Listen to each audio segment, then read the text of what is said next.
everybody, it's Norm from Tested here at Bricks by the Bay 2018. Now, we've seen a lot of Lego sculptures, but not a lot of Lego animations. Now, Flynn de Marco, you have built what is essentially like a miniature Disney ride. Yes, it was we were very inspired by Disney rides. My friend and I, Richard Board, made this together. So what is this called? Treasure of the Snake Queen. Okay, and tell me the story that happens. Sure. So it's a classic fairy tale with all the trimmings. We have our party of adventurers here, our classic Dungeons and Dragons party of 5 here. They start off in a village and they travel up through a spooky forest, classic, and a spooky cave dripping with slime, and then they go through a crypt full of skeletons. They have a battle with a dragon at the front gates of the castle, and then finally the epic final battle with the Snake Queen at the end. And it's all different types of motion and animation. They're riding on cars, you have them on tracks, you even have the trees moving in the front. Yes. How did this all begin? Like, did you diagram this out first? A little bit. It was mostly just through dialogue and talking about it and what we thought would be interesting and what people would find interesting. And then we also really followed a lot of our favorite things. Like, one of my favorite things is, I love old school hand-drawn animation. Yes. And like, I remember in Scooby-Doo especially, there would always be the characters were running in place while the background would just kind of like go by behind them. And that was our inspiration for the beginning. And I thought, hey, well, we have a train set, but it doesn't have to have trains on it, so we put buildings on it instead. And so that gives us the illusion in the beginning that they are walking past and through a village. Oh, very cool. Thank you. Are they the same minifigs that travel throughout, or do you have hidden minifigs on the inside? Yeah, so it's the same characters, the same cast, essentially. Got it. But we have 6 different versions of this set of minifigures, one for each section of the model.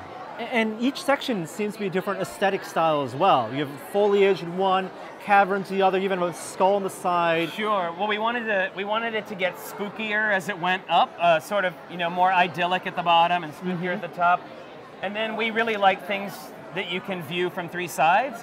So we also included like the dark side on this side and then the light side on the other side.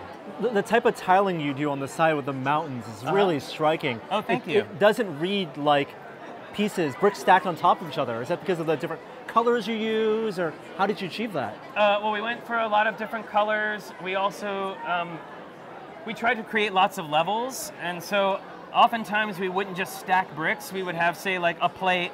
We would stick a few bricks on it and then put another plate in front of that so that we got dimension and things that look like they're pushed forward and pushed backwards. And then probably our biggest tool here was the ball hinge, which came with a lot of the Mixels sets. Oh, okay. And that's what we used to achieve a lot of the rounded and crooked things, the angular things, yes. Yeah. And then also you have lights and sound. We do. Lighting is so important. People don't think about when you light Lego different ways. I mean, this is harsh, but it still looks great. Oh, thank you. Yeah, my partner is a lighting designer, so he designed all the lights for the whole thing. I think there's 67 LEDs total, and we used an Arduino microcontroller to run the lights and sound so that we could get a little bit more oomph out of it. Light bricks sometimes don't give you as much as you would like. Yeah. Does it all run on Lego's programming system? Yes. So we have 2 EV3 brains inside. One that runs essentially the bottom half, or the bottom mountain, and then one that runs the castle section. Wow. And does it all come apart in terms of the tiers layers, or does this move in one unit by itself? No, actually it does come apart in 4 parts, but our parts are these 2 side walls come off, this front section comes off, and then the whole top comes off. And fortunately, the middle part fits in the back of our cars.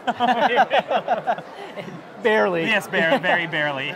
This is such a striking style of building a sculpture with the animation. Is this the first time you imagine a series, or will you be iterating on this? I don't know. I mean, we have a little bit in mind of what we might do next, but we always try to do something a little different. Last year, our setup was very it was expansive, but it was short. It was all kind of a level. And this year, we decided to do something taller and thinner, and next year, who knows? Wow, well, can't wait to see you again next year. Flynn, thank you so much Thank you. Yes, for thank chatting you. with me. You have a massive crowd here waiting to see this animation. All right. Let's go see it. All right, great.